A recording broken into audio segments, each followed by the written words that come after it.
In this chapter, we covered the tools in AutoCAD that allows us to edit our drawings. So let's use these tools now to clean up the chapter project where we created that landscaping project. So let's go and open that up.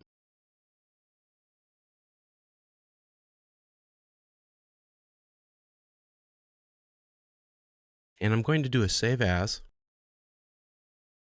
Put this in the proper folder for us so that you have a starting example of what we need to work with.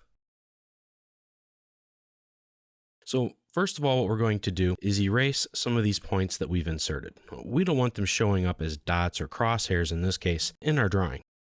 So let's open up the properties palette to help us out. I'm going to dock it here on the left. That's going to help us out quite a bit. So I'm going to select everything here with my selection window. Now all I want are the points.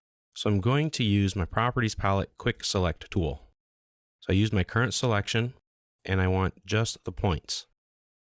And then set it to equals by layer, and I want to include them in my new selection set.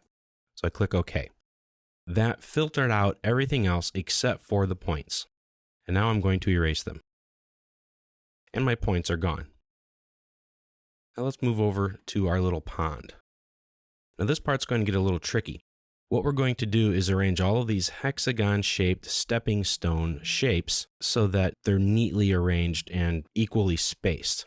Now we have an ellipse here, and when we use an ellipse to create a pathway, AutoCAD often does weird things. It doesn't really know what to do with an ellipse when you use the array command, the path array. So let's say we offset this by 3 units. What we'll need to do is break it. Use the break command. Select a point here, and then just select another point here. Just a little bit of a break. Now we also need to get rid of all of these other objects here, all of these other hexagons. So we're going to use the same technique that we did with our points. Select everything with the crossing window, go to your quick select, and then select polylines.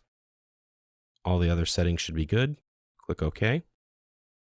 And we do want to keep one of them. So I'm going to hold down my Shift key while I select one of them so that it unselects everything, and then erase the others.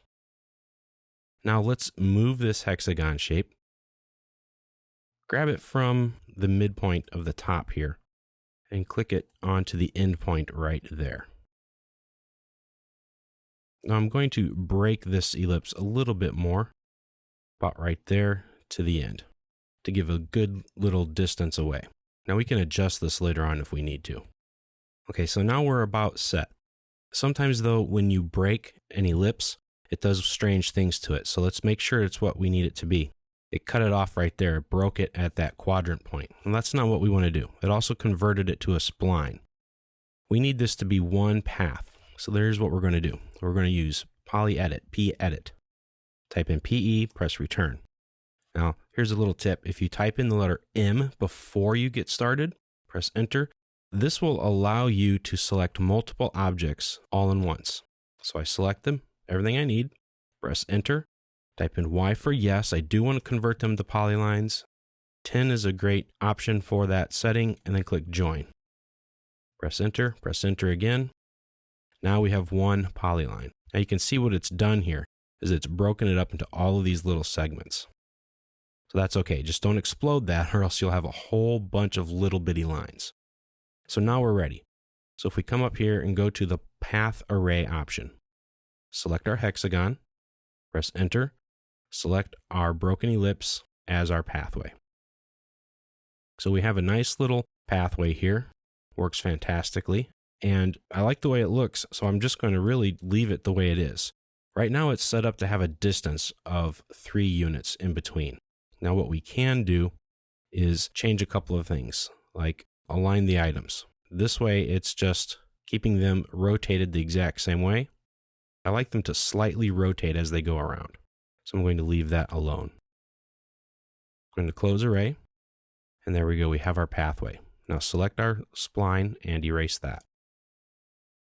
Now let's open up the wall where the door is right here so that we can walk through it. Let's use the trim command.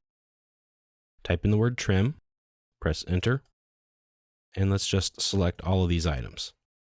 Press return, click this button right here, and you see the little preview, lets you know that's what's going away.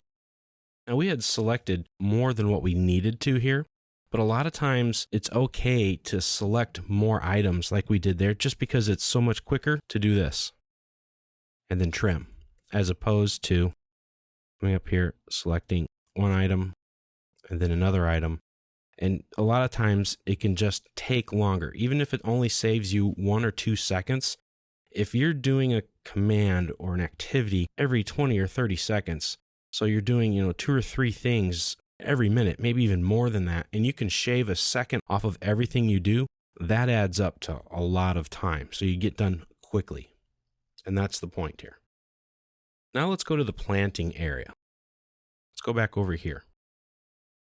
Now let's erase these circles. It's easy enough here to grab them all. So we're going to select them and then click erase. Let's also clean up this area here. Let's make it rounded. Let's use the fillet command. Let's use a radius of 10. Let's select some of these corners, and let's just keep doing that until we get nice rounded corners on everything. And if you can't, like right here, it gives you a little bitty glyph that says, no, it's too big. That's okay. Let's select something else and let's see. Now we can't do that. That radius is too big. So we'll go over here and we'll come back later and make a smaller radius for that one. Now the preview feature is very nice because it gives you a real good look of what it's going to look like. Go really small with a radius of 1. There we go. Now one thing that we could do, if I undo this, is to just grip edit that. Stretch it back down this way. And now do a fillet radius of 10. And you may need to go back and clean up some of your other spots too. Just do a little bit of grip editing like that, and that rounds it up much better.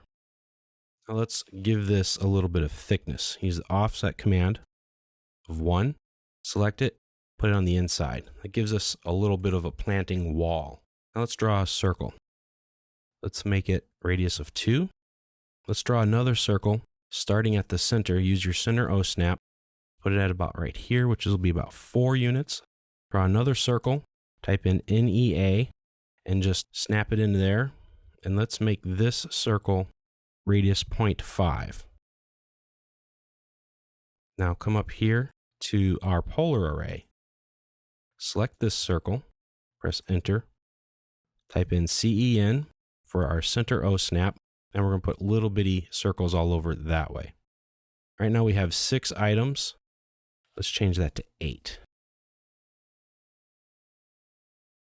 That looks pretty good. Type in E to erase. Erase that circle. So what we have here now is a larger bush with some smaller plants underneath it. Let's use the copy command. Select this array and that circle. Right click. Just pick somewhere around there. And let's put in several of these. Just put them in different spots. And that looks good. So we're going to have a few bushes with several plantings around it so that it looks more developed. So here we go. We have edited our drawing. We've trimmed up the doorway here to come into our building. And we can even trim up this right here. Use the trim command, select these 2 lines and click that. So now this is one concrete pad. We cleaned up our pond with our stones and we cleaned up our planting area. So now you've seen how to create a drawing, and now we've seen how to go back and edit that drawing to make improvements to it.